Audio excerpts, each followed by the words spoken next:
warga setempat bisa merasakan kenyamanan dan kesejahteraan tanpa ketimpangan. Hingga kondisi ini bisa menjadi contoh bagi daerah PSN yang lainnya. Perlu adanya kerjasama yang solid antara lembaga pemerintah dan komunitas pemberdayaan masyarakat yang sudah ada untuk menyukseskan visi rakyat sehingga korporasi tidak dipandang lagi sebagai parasit. Oke, udah keren. Rakyat ya. Keren-keren. Kalau misalnya di penutupnya ini, kalau menurut aku nanti tambahin aja lembaga pemerintah apa, komunitas apa yang sudah ada gitu loh. Jadi yang emang udah ada itu apa namanya gitu. Oke. Kan kalau misalnya KPK, kalau misalnya korupsi kan langsung tuh berhubungannya dengan misalnya lembaga KPK, BPK, apa tuh gitu ya. Kalau keuangan kan bisa langsung ke OJK atau ada komunitas yang sudah ada namanya tuh apa. Jadi langsung disebutin aja. Biar lebih real gitu. Oke, Kak. Oke, sama. Ini udah ada belum sebelumnya? Maksudnya kamu ini emang benar-benar baru atau ada contohnya? Contohnya itu, aku lupa-lupa inget ya, Kak. Di proyek mana, cuma seingat aku kalau nggak salah di pembangunan JIS yang di Kampung Bayam, itu tuh sebelumnya Kampung Bayam, warga Kampung Bayam tuh bikin kantin juga, Kak, buat ini, para pekerja JIS gitu. Oh, nah boleh tuh ya. Nanti misalnya ada program-program apa atau kegiatan apa yang mereka lakukan boleh dimodifikasi sama rakyat ini ya. Oke. Terus contoh nyatanya itu ditaruhnya, perlu dicantumin nggak, Kak? Maksudnya, iya kayak cermin dari ditaruhnya diisi atau di latar belakang, Kak? Sebenarnya kalau misalnya karya tulis biasanya ada di pendahuluan ya. Tapi ada namanya bagian pembaharuan. Tapi kalau di esai dia suka ada di bagian isi. Di bagian isi terakhir, di bagian isi itu kan ada penjelasan gambaran secara umum ya tentang rakyat nih, misalnya gambaran umum tentang rakyat, terus value-value-nya apa, manfaatnya maksudnya. Terus sebelum penutup itu suka ada namanya SWOT, analisis SWOT. Jadi aku saranin banget untuk esai, kalau bisa setiap bikin esai itu ada analisis SWOT-nya yang sederhana aja SWOT-nya. Nggak perlu matriks SWOT, tapi SWOT biasa aja. Dengan adanya analisis SWOT itu, esai teman-teman itu dipandang lebih realistis gitu. Jadi teman-teman tuh dipandangnya itu penulis ini udah bisa menganalisis idenya sendiri gitu. Dari sisi kekuatannya apa, kelemahannya apa, dari dalamnya kelemahannya apa, tantangannya apa. Nah, untuk yang udah ada tuh yang mirip sama rakyat ini bisa dimasukin di analisis SWOT-nya. Bisa Itu berarti dimasukin analisis SWOT-nya ya. di menjelang akhir isi gitu, Pak. Gitu, Iya, Kak. menjelang akhir isi sebelum penutupan misalnya dijelasin aja.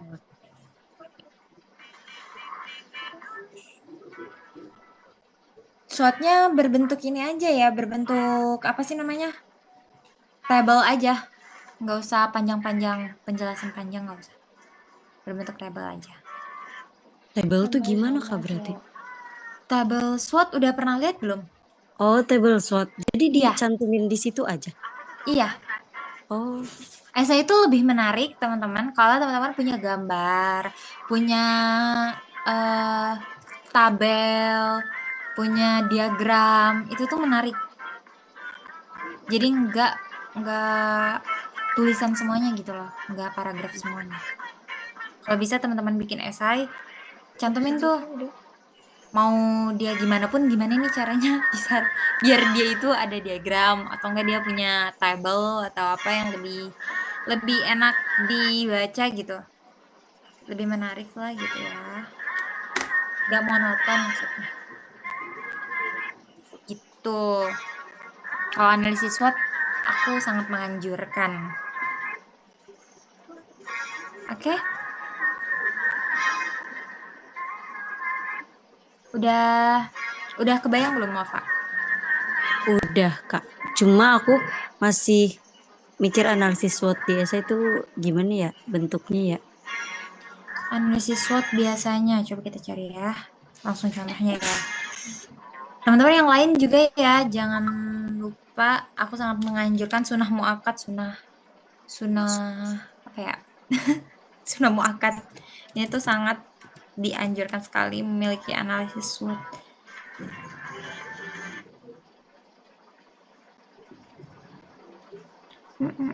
Kita cari yang jago analisis SWOT itu Kak Haidar tuh. Peluang-peluang.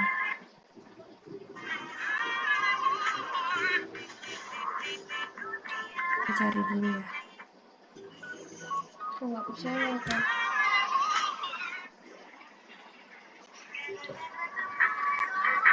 Ngo.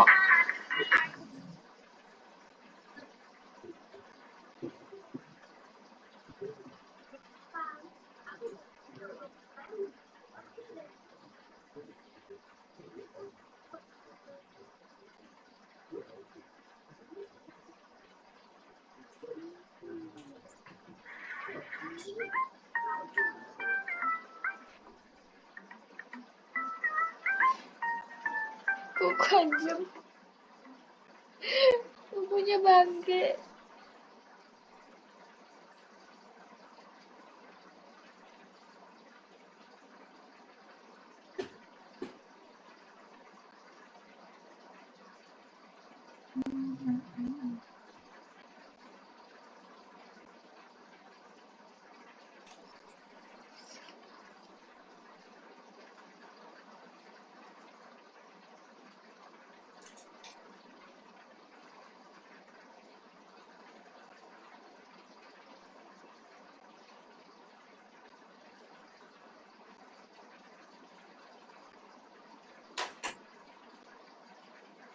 Ngo. Lu kira ini gampang? Gua gak bisa.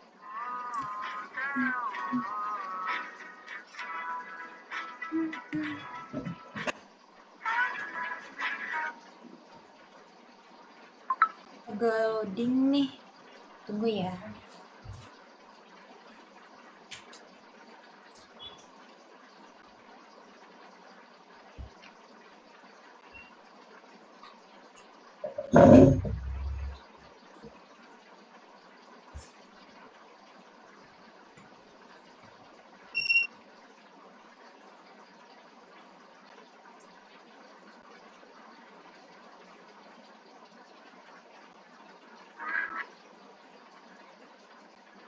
Lu kira ini gampang?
Udah kelihatan ya, teman-teman?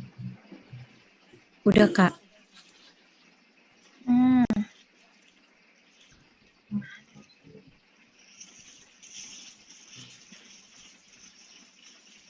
Ini loadingnya lama banget.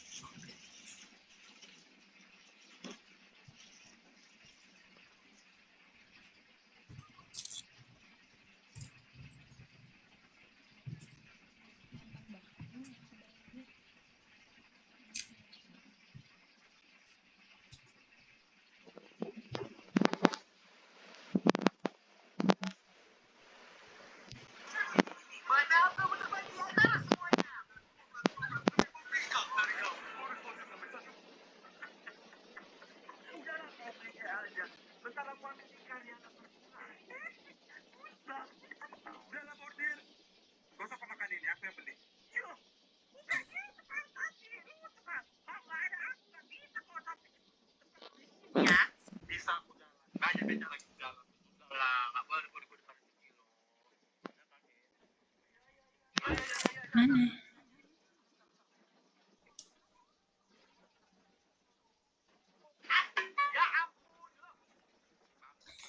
Yang kayak gini nih, teman-teman. Hmm.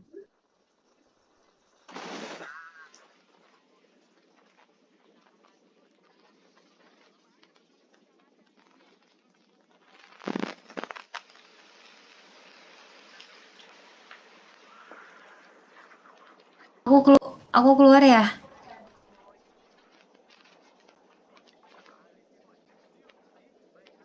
Hilang aja sih, Kak, itu sharing screen-nya. Oh, hilang.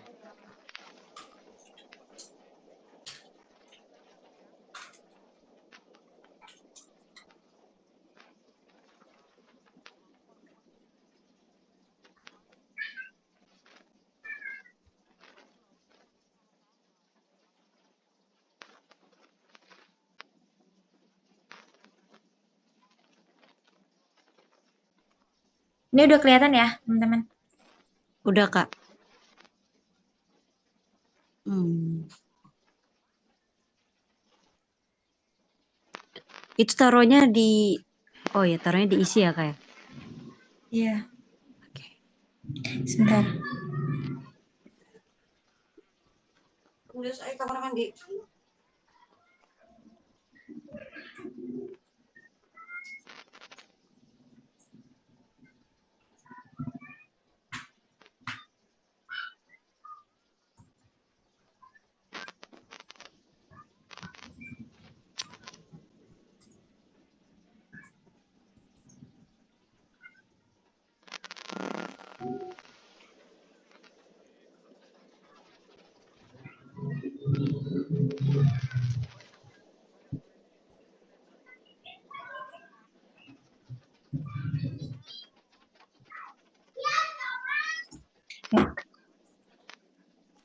Nah, ini teman-teman.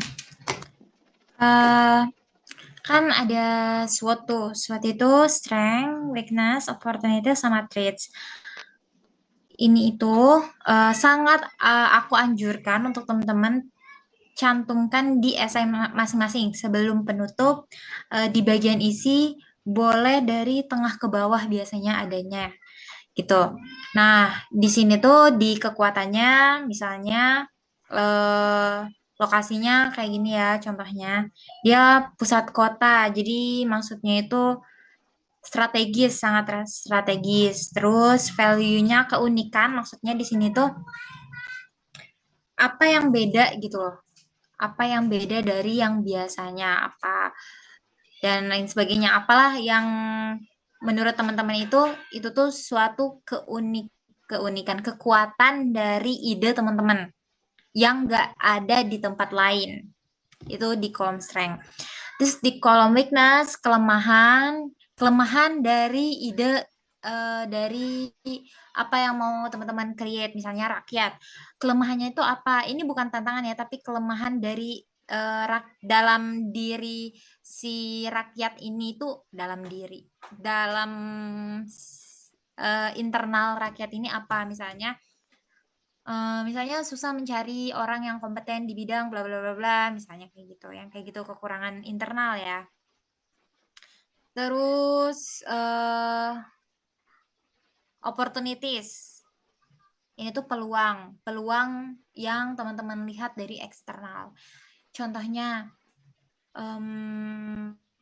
peluangnya ini contohnya misalnya sudah mendapat dukungan dari pemerintah, atau sudah ada undang-undang yang mengatur, atau sudah ada landasan hukum, jadi lebih mudah untuk diterima, misalnya kayak gitu, misalnya ya. Atau ini contohnya di sini pertumbuhan di daerah, contohnya Kota Solo. Kota Solo ini tumbuh besar, jadi wisata mah pasti laku di sana gitu.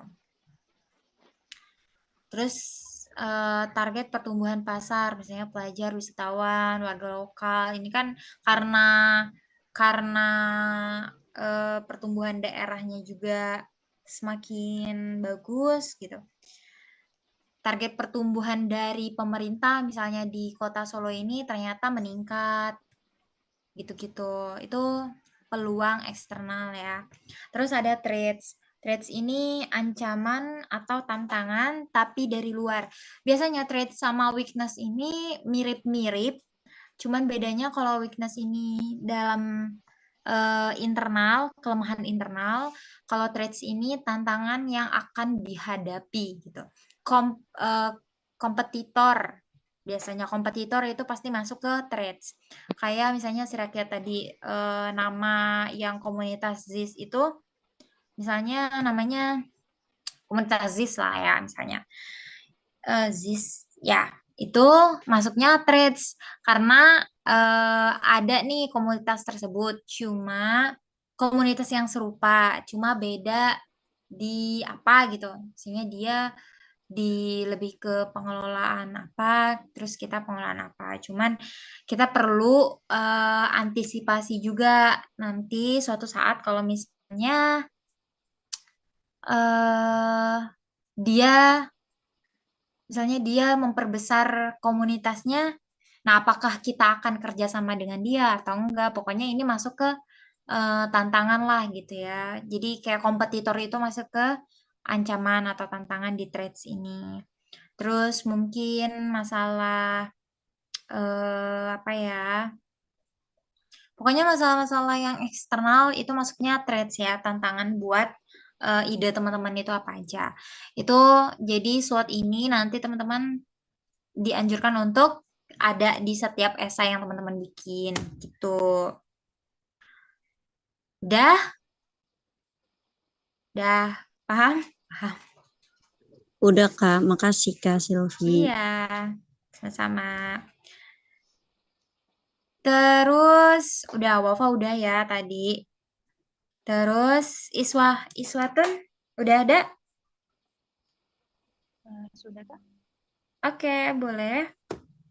izin saya selain ya Kak. Iya.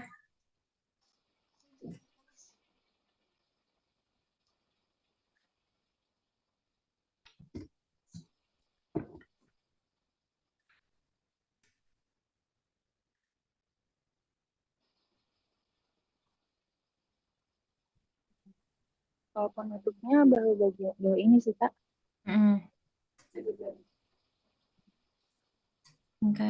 Jadi benar-benar ini dengan menampung banyak.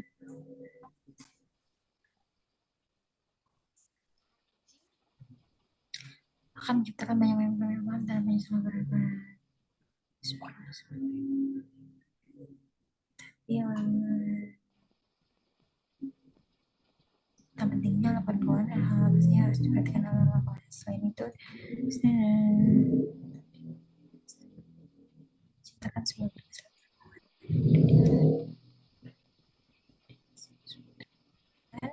syariah dan masyarakat menjadikan UMKM sebagai meningkatkan perekonomian di Indonesia. Ini agak kurang tepat ya, kayaknya nih. Dan masyarakat untuk menyukseskan UMKM sebagai meningkatkan perekonomian di Indonesia, sehingga Indonesia memiliki perekonomian syariah yang maju. Ini kata-kata sebagai meningkatkan, ini agak rancu ya kayaknya. Peningkatan kali ya, sebagai peningkatan perekonomian di Indonesia.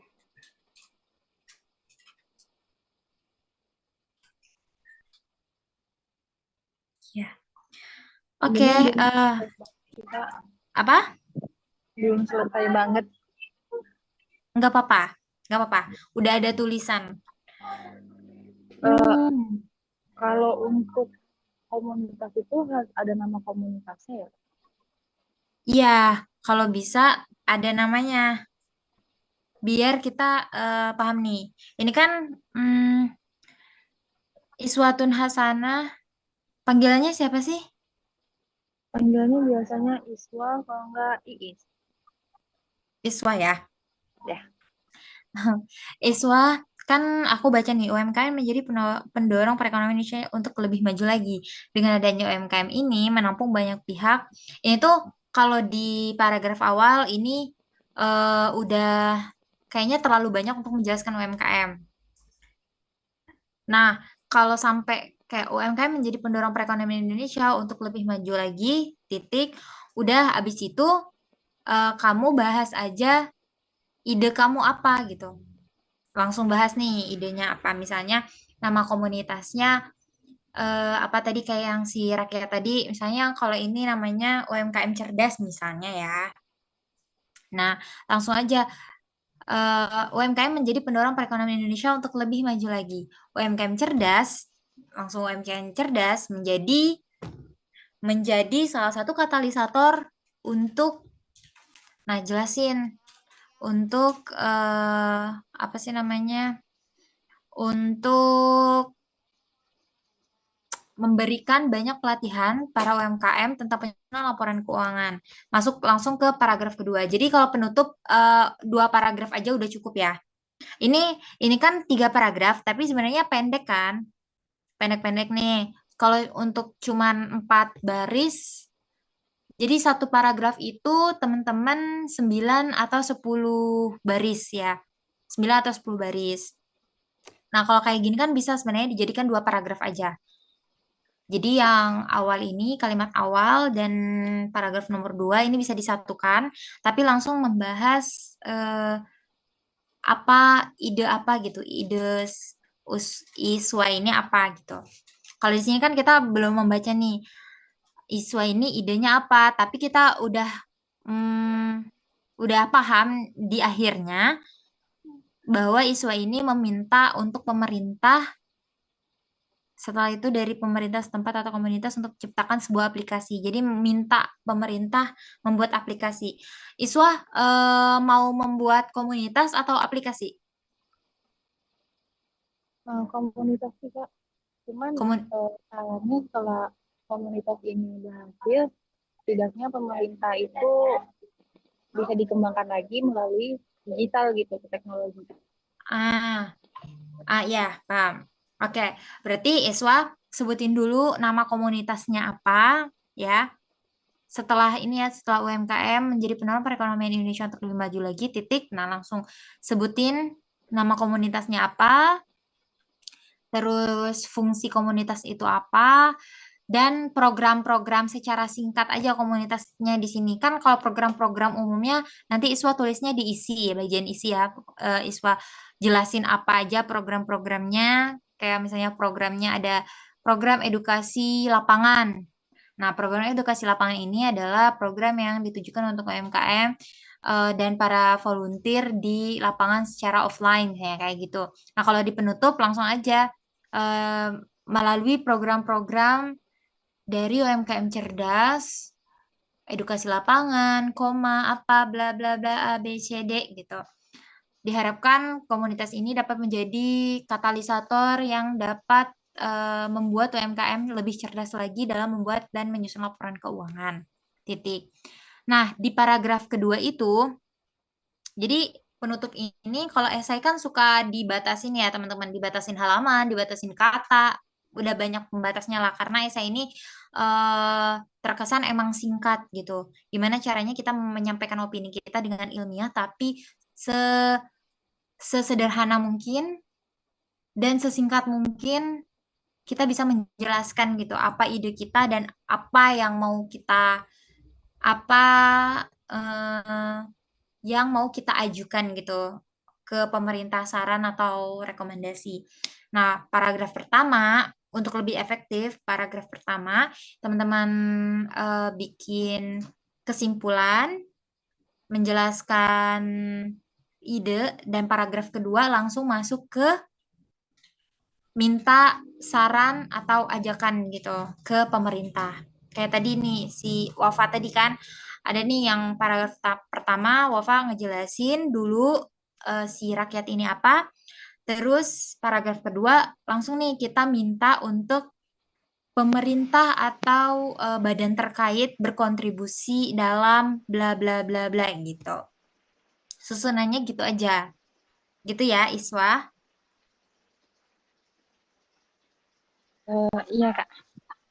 Oke. Nah, ini kan paragraf ketiga nih ada dalam membangun perekonomian syariah yang lebih baik lagi perlu adanya kerjasama yang solid antara pemerintahan, bank syariah, masyarakat untuk menyukseskan UMKM. Nah ini udah bagus, tapi nanti di paragraf kedua. Jadi paragraf yang pertama Iswa sama paragraf keduanya nanti digabungin lagi menjadi satu, tapi masukin ini ya tadi kataku idenya, nama idenya itu apa gitu ya. Nah untuk yang kata Iswa tadi pengen pemerintah ini membuat aplikasi setelahnya ya, setelah siapa namanya, setelah si program komunitas ini berjalan lancar, itu bisa di paragraf kedua aja pas minta saran dan dukungan dari pemerintah kan. Jadi paragraf pertama itu fokus aja untuk menjelaskan idenya, paragraf kedua di samping perlu adanya kerjasama yang solid antar lembaga pemerintahan, bla bla bla bla bla. Nah, nanti di sana Iswah selipin untuk kayak eh, untuk keberlanjutan misalnya untuk keberlanjutan komunitas UMKM cerdas ini perlu juga adanya eh, apa namanya tuh perlu adanya dukungan dari pemerintah setempat untuk menciptakan sebuah aplikasi laporan keuangan digital yang berkelanjutan untuk memudahkan akses para UMKM misalnya. Udah sampai di situ. Jadi untuk keberlanjutan ide Iswa ini disampaikan di paragraf 2 aja. Gitu ya, Iswa. Oke Kak. Oke, sama-sama. Nanti jangan lupa juga ditambahin analisis SWOT-nya. Udah ada yang sama atau belum, Iswa? Apanya nih Kak? Ide Iswa Oh, kayak ngelihat ngelihat komunitas ada komunitas yang Iswa contoh nggak gitu? sejauh ini kalau nyari jurnal itu dia tuh kebanyakan pakainya aplikasi Kak. Oh, kebanyakan pakainya aplikasi. Ya kayak aplikasi EMKM, terus ada buku apa gitu, dia aplikasi juga gitu. Kalau yang komunitas di Juna belum ada ketemu gitu. Hmm, oke oke. Jadi Berarti ini masih buat baru aja gitu ya? Nah, bisa bisa. Atau enggak kalau misalnya bingung program-program apa aja yang mau siapa namanya komunitas Iswa jalankan, lihat aja di yang aplikasi yang udah ada. Aplikasi itu kan basisnya aplikasi. Nah, ini Iswa tuangkan dalam komunitas gitu. Gimana caranya menuangkan program aplikasinya dalam sebuah komunitas. Jadi dimodifikasi aja gitu ya, Iswa. ya. Oke. Oke, oke.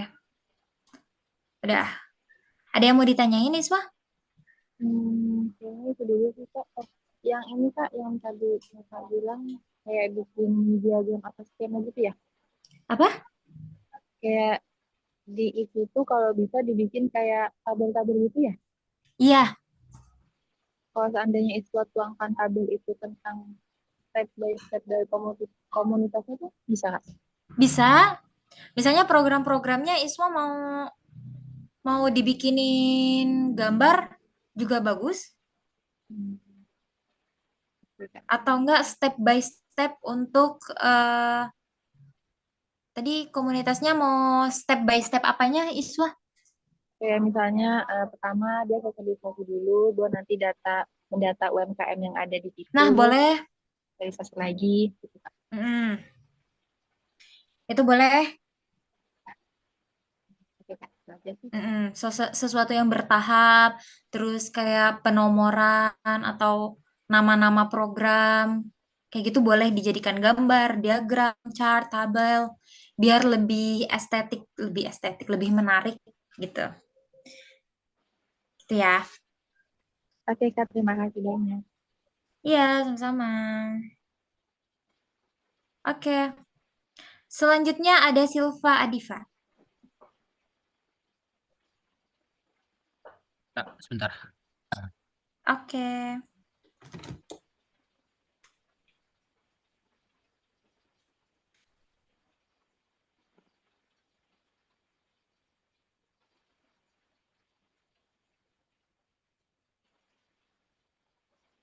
Sudah terlihat Kak? Sudah. Mana poinnya?